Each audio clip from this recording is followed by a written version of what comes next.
Wherever you are, welcome to another of my takes on China. Now, the English language, as anyone who speaks it knows, there is a meta-language in it.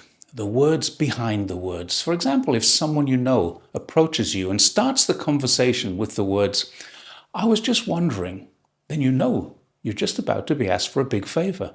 "I was wondering if you could lend me some money. I was wondering if you would do this task that I don't want to do. I was wondering if you're going to stop doing something that I don't like you doing."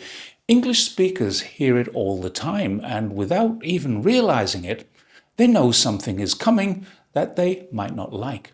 Another one, other words, "with all due respect," which we know is going to be followed with something disrespectful. This is what meta-language does to us. It prepares us, it softens the blows. In a sense, it lulls us and it fools us into a more positive frame of mind to receive the request or the criticism. Well, China is much better at meta-language than the USA. So good, in fact, that the USA haven't even got a clue they've been fooled by it. They are, however, lulled into a state of bliss by it. And then this state of bliss is compounded by people at the top. Trump is one of the biggest, but of his administration, they're all guilty of it. They immediately promote their own opinions on discussions they've had, and MAGA supporters lap them up as gospel, according to the Lord Donald. The recent trade talks in Madrid and the conversation that Trump has held with Xi Jinping provide some great examples. Do a Google or any other online search, and the US media is completely full of the information that Trump and Xi made progress on TikTok issues. CNBC, like many others, described the call between the two leaders as positive and suggested the call was, and I quote, "aimed at finalizing a deal to keep TikTok from going dark in the US." However, the reality is different. We're being fooled. First of all, the trade talks were not about TikTok. It was a deflection. TikTok is a sideshow. TikTok was never going dark. This is misinformation. It was never going to be banned. Biden would have done it. Instead, he kicked that can down the road to Trump because it would be political suicide to alienate 100 million, mostly young potential voters on TikTok. The CNBC report, beyond the headlines, was one of the few I've read that actually gave the truth. It went on to say President Donald Trump and Chinese leader Xi Jinping failed to come to a final agreement on TikTok during a call on Friday. But the two made significant progress toward a deal, a White House official told CNBC. They failed to reach an agreement because Xi Jinping has nothing to agree to, and we'll come to that in just a moment. Almost everything else that I've read in Western media indicates that the deal was done, and TikTok would be an American company soon, with ByteDance holding 20% of the stock and US interests getting the rest. That's not true yet. CNBC's report matches what China said about the call. If the deal was done, why has Trump needed to extend the deadline another 90 days to allow the deal to be finalized? Because it's not finalized. I'm going to quote the Ministry of Foreign Affairs here from their press release on the 19th of September. China's position on the TikTok issue is clear. The Chinese government respects the wishes of the company in question and would be happy to see productive commercial negotiations in keeping with market rules lead to a solution that complies with China's laws and regulations and takes into account the interests of both sides. The US side needs to provide an open, fair, and non-discriminatory environment for Chinese investors. Wait a moment. What did they say? Let me repeat that. China's position on the TikTok issue is clear. The Chinese government respects the wishes of the company in question, ByteDance. We can clearly see a difference between what China has said and what Donald Trump has announced. According to the BBC, one of the world's leading sources of misinformation, Donald Trump announced that the deal is done. That's a direct quote. We're being misinformed. We're being deflected. The deal is not done, and China clearly said so, but the phone call between the two went well, according to the US, and according to the China was, quote, pragmatic, positive, and constructive. End of quote. What do they mean? Let me read another of the sections of the Ministry of Foreign Affairs release, and then we can dissect the words and explain the reality. This is interesting. And I'm quoting again from the release. It said, President Xi stressed the vital importance of China-US relations. China and the United States are fully capable of helping each other succeed and prospering together for the good of the two countries and the whole world. For that vision to materialize, both sides need to work hard in the same direction so as to realize mutual respect, peaceful coexistence, and win-win cooperation. The recent consultation between Chinese and US officials reflected the spirit of equality, respect, and mutual benefit. They can continue to properly handle the outstanding issues in bilateral relations and strive for win-win outcomes. The US side should refrain from imposing unilateral trade restrictions so as not to disrupt the outcomes of multiple rounds of consultation between the two sides. End of quote. I'm sorry, Americans. The good news your president and his administration are feeding to your media and the information the media are giving Americans are not the good news you might think they are. In fact, I'd suggest that with a little interpretation of what Xi Jinping meant when he spoke, it's clear the good news Trump is announcing deflects from very bad news for you. While stressing the importance of mutual relations, Xi Jinping made clear in language that might have been a little too subtle for an American to understand that China is very willing to work as part of a team. Mutual progress will lead to mutual benefit. In saying this, President Xi is pointing out that there are no winners in the trade war. The US has started this. There will not be mutual benefit, and for certain, it will not benefit the USA to continue.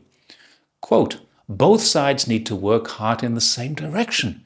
This is a sure indicator that one side is going in a different direction. Quote, so as to realize mutual respect, peaceful coexistence, and win-win cooperation, end of quote. This is the first time President Xi mentioned peaceful coexistence, and that's vitally important. There's no threat here, but a clear warning. China wants to be peaceful. The US has indicated many times that it does not. And one takeaway from this is the phrase that the US appears to have picked up on it, and Trump has gone away from the call to hold off on some weapons sales to Taiwan. Now, this might be, and I hope it is, a very big step, but then again, it might not be. With Trump, you never know what he's up to because he leverages one party off another all the time. Xi Jinping went on to say he hoped the two parties, and I quote again, can continue to properly handle the outstanding issues in bilateral relations and strive for win-win outcomes. The US side should refrain from imposing unilateral trade restrictions so as not to disrupt the outcomes of multiple rounds of consultation between the two sides. This is a clear warning. If you want respect and concessions from us, you need to act on your own first. China will remove any restrictions it has retaliated with, but not before the US removes theirs first. He finalized his part of the comments with the words, the US side should refrain from imposing unilateral trade restrictions. And this is a strong condemnation of America's stance. Keep up the unilateral stuff, China will match it tit for tat. Remove them, China will match your removals. But one thing is clear to anyone who understands how the Chinese are thinking. It's now in the USA's court. If the US does not back off, China will not change its stance on anything. The US must back down, and China doesn't care that Trump claims a win. They only want to see something that the US hasn't allowed for many years, a level playing field. The one thing missing from this discussion and any information that came out of the Madrid meetings and the phone call is rare earth elements. China's not going to back down on this. The US knows, or at least they ought to know, there are now new laws. There is a new department, and rare earth elements in China, as well as a few other vital components of military hardware, are restricted in the same way that controlled drugs are restricted. They have the same procedures now as weapons. They need end-user certificates, and great pains are being taken by China to make this look exactly like what it is. Restrictions on harmful products that get a lot of people killed. The same as drugs, the same as guns. Not what the US want people to believe it is. What it is not is a stranglehold on Chinese goods to create hardships in the USA. US restrictions, on the other hand, are exactly that.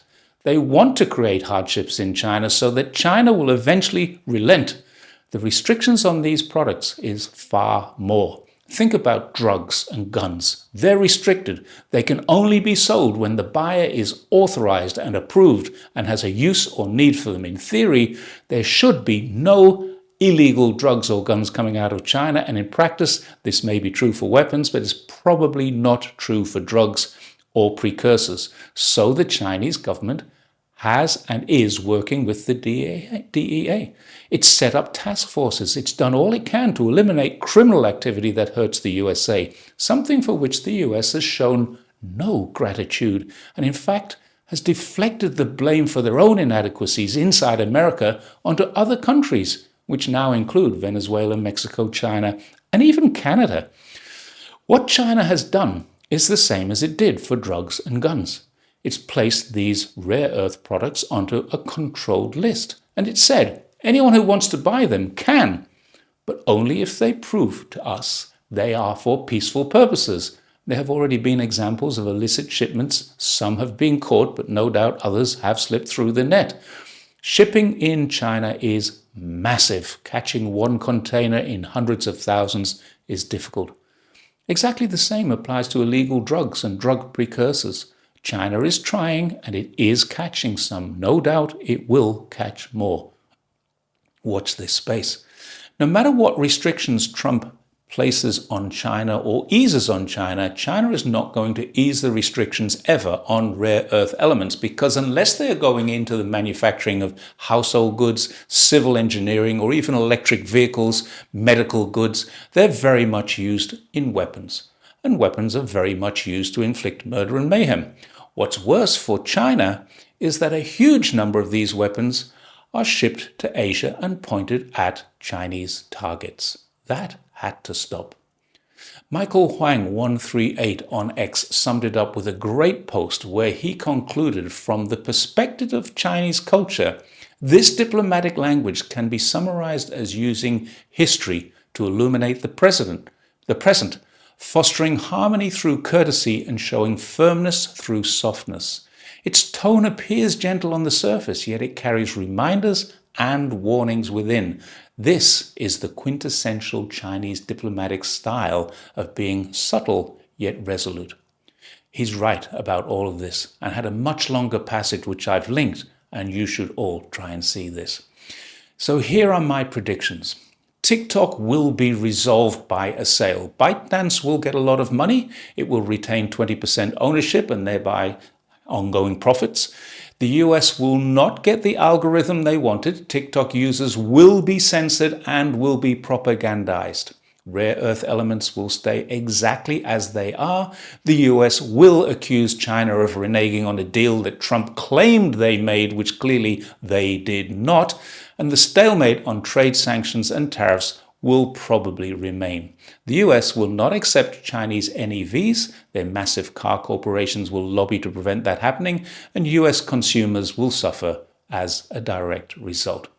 Now, as I said, these are my predictions only, my opinions, and I sincerely hope I'm wrong. But given the history of US behavior when dealing with what it deems an adversarial or inferior nation, I don't believe I will be wrong. Xi Jinping and I are in agreement when he says the US should strive for win-win outcomes and refrain from imposing unilateral trade sanctions so as not to disrupt the outcomes of these multiple rounds of consultation between two sides. We will see, but please don't expect TikTok to be the same. Trump has given it another 90 days. I'm certain there will be stumbling blocks when the new owners realize they're getting a different algorithm designed specifically for the US, one they can control and one they can manipulate, but not the one they wanted, that is so much better than anything they have to offer in the US already. So thanks once again for watching my take on China. Please feel free to leave your comments and don't forget to like and share. I will see you next time. Bye for now.